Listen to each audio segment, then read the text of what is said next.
गोदानजों दिनै जिहेतु राजखान्थियाव आगान होबाय मा बुङो? गिबियावनो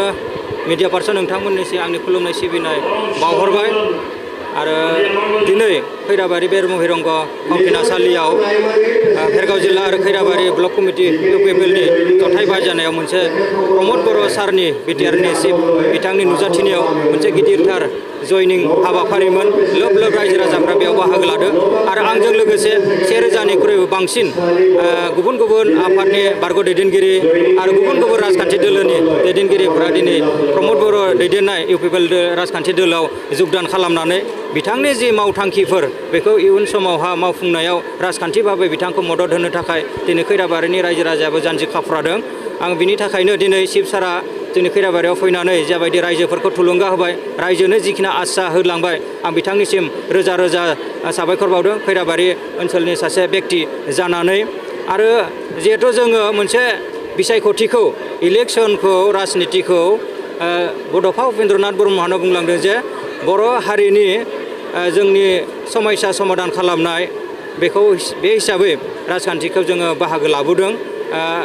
दा बेखायनो दिनैनि तारिखआव दिनैनि जेनेरेसनाव जोङो दिनै एबसुनिफ्राय बारग'नानै जिहेतु जोंहासो मोनसे दायित्व थाखाबाय हिसाबै जोंनि बिटिआर सुक्तिनि दफा मावफुंनाय बिटिसिनि गेजेरजों जोङो जोंनि जि जोबथा थांखि बेखौ जोङो दाफुंनाय, बिसिनि गेजेरजों जोंनि फाउन्डेसनखौ जों गायसननाय, खिन्थु आल्टिमेट सिमाङा दिनै समसिमबो जायाखै आरो बेखौ जाफुंनो थाखाय दिनै जोङो थांनानै थानाय बर' फिसा जोङो साफ्रोमबो जाहाथे जोङो ज'यै राजखान्थिनि जि सोमावसारनाय बेखौ जों आवगायलांनांगौ बेखौ नुहुरदों। दा बेखायनो जोङो दिनै राजखान्थियाव बाहागो लानाया जों खोब प्रयजन नुदों। दा बड'फा उपेन्द्रनाथ ब्रह्मआ बिथाङा दिनै जोंनि हारिनि थाखाय जि मोनसे मास्टार प्लेन जोंनो गायसनलांबाय आरो बे मास्टार प्लेनखौनो उनसंनानै दिनै 5000निख्रुइबो बांसिन गुबुन गुबुन आफादाव थानानै दिनै रुंसारि जालांबाय। दा बिथांमोन दैदेननाय बा बिथांमोननि जि एबसुनिफ्राय बिएलटिनिफ्राय एनडिबिनिफ्राय भलन्टियार फर्सनिफ्राय बे आफादफोरनि गेजेरजोंनो जोंनि गेजेराव लिडार सृष्टि जानानै जोंनि हारिया दिनै सुक्तिफोरनि गेजेरजों दावगालांबाय थागासिनो दङ, खिन्थु जोबथा थांखिसिम सौफैयाखै। दिनै बेखायनो दिनैनि रायजो राजा बिथांमोना जोंनि जाखांफुनाय लाइमोन फरायसा फरायसुलि बिथांमोना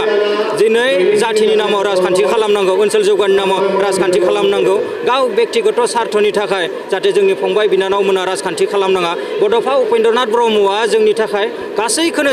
थियाग खालामलांदो, साख्रि बाख्रि गासै सारा जिबनखौनो त्याग खालामलांदो। जोंनि थाखाय सारा जोंनि बर' जाथिनिफ्राय बर' फिसाफोरा 5000निख्रुइ बांसिन मुंख्लं जालांदों। बिथांमोननि आद्रा सिमांखौ मावफुंनांगौनि थाखाय दायित्व लानांगौ समावहा बिथांमोना प्रमद बर'खौ सोंखारनाय, एबसुखौ सोंखारिनाय बिनि सोलायै बिथांमोना जुदि बड'फानि आद्रा सिमांखौ मावफुंनो थाखाय दिनै बिसोरो गावनि फरायनाय गावनि जि खामानि दामानिखौ गावनि जायगायाव थानानै जुदि आवगायोब्ला सोंखारिनायनि सोलायै अब्लाना बिथांमोना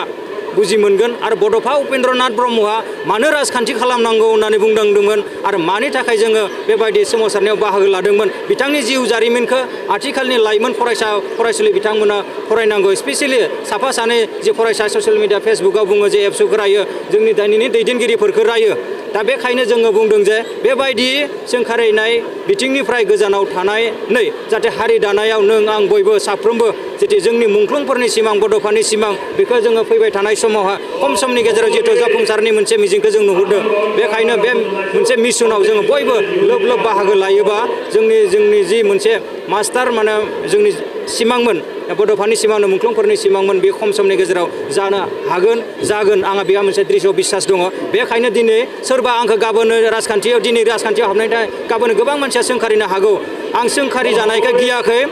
बै समाव गुलि गावजानानै गोबां जोंनि न'खर बाय बाहागिया सेक्रिफाइस खालामबाय। दिनैयो जोङो दिनै बिथांमोननि सेक्रिफाइस बिथांमोननि अबदाननि थाखाय बड'फानि थाखाय दिनै बर' जाथिया बे ओनसोला दिनै मोनसे सान्तिपुर्ण मोनसे अबस्थायाव थाफैदों। दा बेखायनो आं सोरखौबा सोंखारि जाब्लाबो जेबो गिनांगौ गैया। दा बेखायनो दायाबद्धताखौ बुजिनानै आं दिनै राजखान्थि भाबै बड'फानि मुंख्लंफोरनि आद्रा सिमांखौ मावफुंनो थाखाय आं गावनिफ्राय जिखिनि हायो रायजोजों थानानै खामानि मावलांनो थाखाय आवगायबोदों। दा बेखायनो दिनैनि थाखाय खोब दुखुनांथावना जायफोरखौ आन्दलनखौ नेतृत्व होबोनाय मोनसे समावहा एबसुनि बिबानगिरि जानाय बिएलटिनि बिबानगिरि जानायफोरा दिनै राजखान्थिखौ 15 बोसोर खालामनायनि उनावहा जायफोरखौ फल' खालामनानै जों राजखान्थि सोलोंदोंमोन, जायफोरखौ फल' खालामनानै दिनै एबसु मावफैदोंमोन, 15-20 बोसोरनि उनाव जों माब्लाबाबो बिथांमोनजों राजखान्थि भाबै संगठन भाबै जाथिया दिनै सुग्रुफैगोन होनना जों सानाखैमोन। दा बेखायनो बेबायदि दुखुनांथावना थासारि जोंनियाव हयथ' लिडारा हयथ' सिगांबो साफा सानै दंमोन दाबो दङ दा बेखायनो जोंनि मोनसे मास्टार एजेन्डाखौ मावफुंनो थाखाय जों गुबुन जेबो गोदान खामानि मावाखै बिथांमोना हाग्रामा महिलारि लोमस्राव दैमारि महेश्वर बर' दा बिथांमोना बड'फाजों थाफानानै समब्रा समब्रि खामानि मावनाय मोनसे मास्टार एजेन्डा बेखौसो दिनैनि समाव जों मावनो हानाय अबस्थायाव थानानै मावलांनो नागिरदों बेखौ हेंथा होनायनि सोलायै बिथांमोना प्रमद बर'खौ इउपिपिएलखौ मदद होनानै आवगायलांनांगौसोमोन नाथाय बादा हिसाबै जादों बिथांमोना दिनै गावनि फंबाय गावनि गथ' बैसोनि जोंनि जेनेरेसनखौ थुलुंगा होनानै बोसोन होनानै थांनांगौ समावहा दिनै जोंनि बादा हिसाबै हेंथा हिसाबै जानाया जोंनि जाथिनि थाखाय ओनसोलनि थाखाय रायजोनि थाखाय खोब दुर्भाग्यजनक बिथांमोना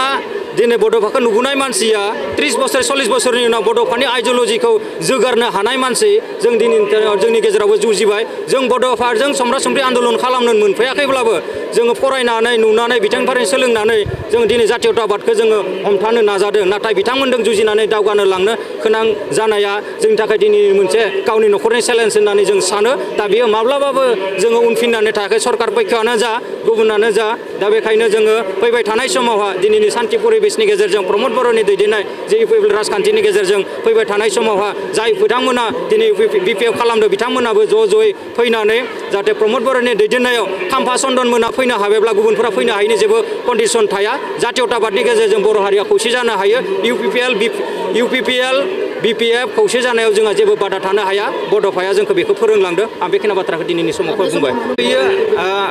बेयो